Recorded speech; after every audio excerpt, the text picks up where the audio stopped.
ফরিদপুর শহর যেন easy bike ও অটোরিকশার নগরী। স্থানীয়দের অভিযোগ, নিয়মনীতির উপেক্ষা করেই সড়কে দাপিয়ে বেড়াচ্ছেন লাইসেন্সবিহীন এসব যানবাহন। এতে বিভিন্ন সড়কে প্রতিনিয়তই সৃষ্টি হয় দীর্ঘ যানজট। এতে দুর্ভোগের শিকার হচ্ছেন তারা। অবশ্য পদক্ষেপ নেওয়ার কথা জানিয়েছে জেলা প্রশাসন। খায়রুজ্জামান সোহাগের তথ্য ও চিত্রের ডেস্ক রিপোর্ট।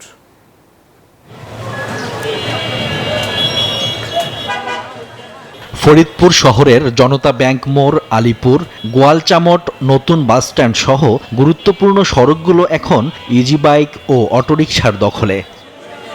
পদ্মা সেতু, মেট্রো রেল এবং এলিভেটেড এক্সপ্রেসওয়ে নির্মাণের গর্বিত অংশীদার বসুন্ধরা সিমেন্ট। স্থানীয়দের অভিযোগ, নিয়ম নীতির তোয়াক্কা না করেই দাপিয়ে বেড়াচ্ছে লাইসেন্সবিহীন এসব যানবাহন। আর এ কারণে শহরের রাজবাড়ী রাস্তার মোড় থেকে টেপাখোলা পর্যন্ত ৩ কিলোমিটার সড়কে প্রায়ই সৃষ্টি হয় যানজট। এতে দুর্ভোগের শিকার হচ্ছেন তারা।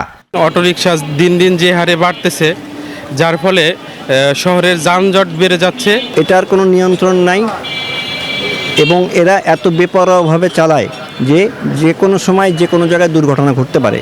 এগুলো নিয়ন্ত্রণ না করলে এই দুর্ঘটনার সংখ্যা অনেক বাড়বে। রাস্তা পার হইতে গেলে ওরা এসে মেরে দেয়, এত গাড়ি, এত জ্যাম।